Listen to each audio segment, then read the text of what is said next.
अखिल भारतीय महिला आणि पुरुष ओपन कबड्डी स्पर्धेत पुरुष गटात ठाणे तर महिला गटात पुणे मंडळाने बाजी मारली आहे। तिवसा तालुक्यातील गुरुकुंज मोजरी येथील श्री गुरुदेव सेवा मंडळाच्या प्रांगणात स्वर्गीय गणेशराव ठाकरे आणि प्रवीण लोखंडे यांच्या स्मृतिप्रित्यर्थ तुकड्यादास व अविनाश ठाकरे मित्रमंडळाच्या संयुक्त विद्यमाने ही 3 दिवसीय भव्य अखिल भारतीय कबड्डी स्पर्धा आयोजित करण्यात आली होती। पुरुष गटात मीरा भाईंदर महानगरपालिका ठाणे संघाने प्रथम क्रमांक पटकावत 1,01,000 रुपयांचे रोख पारितोषिक जिंकले।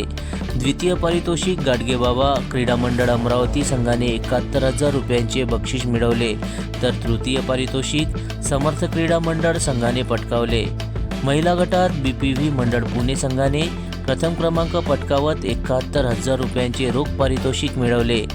द्वितीय पारितोषिक मुंबई पोलीस महिला संघाने 51,000 रुपये रोख बक्षीस पटकावले, तर तृतीय पारितोषिक हरियाणा येथील महिला संघाने 31,000 रुपयांचे बक्षीस जिंकले। या स्पर्धेत पुरुष गटातून 14 संघ तर महिला गटातून 11 संघांनी सहभाग घेतला होता।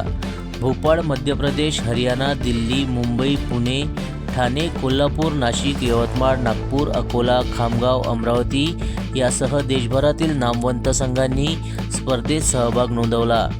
विजेत्या संघांना तुकडादास क्रीडा मंडळाचे अध्यक्ष अविनाश ठाकरे, कपिल निर्गुण, डॉक्टर रघुनाथ वाडेकर, पंकज देशमुख, डॉक्टर राजारामजी बोथे, सौरुचाताई ठाकरे आणि उपस्थित मान्यवरांच्या हस्ते बक्षीस वितरण करण्यात आले।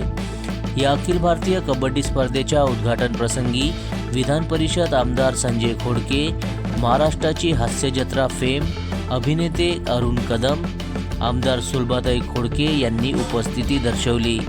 कार्यक्रमाचे प्रास्ताविक अविनाश ठाकरे तर आभार प्रदर्शन वैष्णवी काजळकर यांनी केले। 3 दिवसीय चाललेल्या या कबड्डी स्पर्धेसाठी जिल्ह्यातील क्रीडाप्रेमी आणि ग्रामस्थांनी मोठ्या संख्येने उपस्थिती लावली होती। या यशस्वी आयोजनासाठी किशोर कविटकर, सतीश बोरकर, महेंद्र भिवगडे, धीरज बनारसे, प्रमोद ठाकरे, अहमद शाह, अमोल बांबल यांनी विशेष परिश्रम घेतले होते। जनसमर्थन न्यूज, गुरुकुंज मोजरी, तिवसा।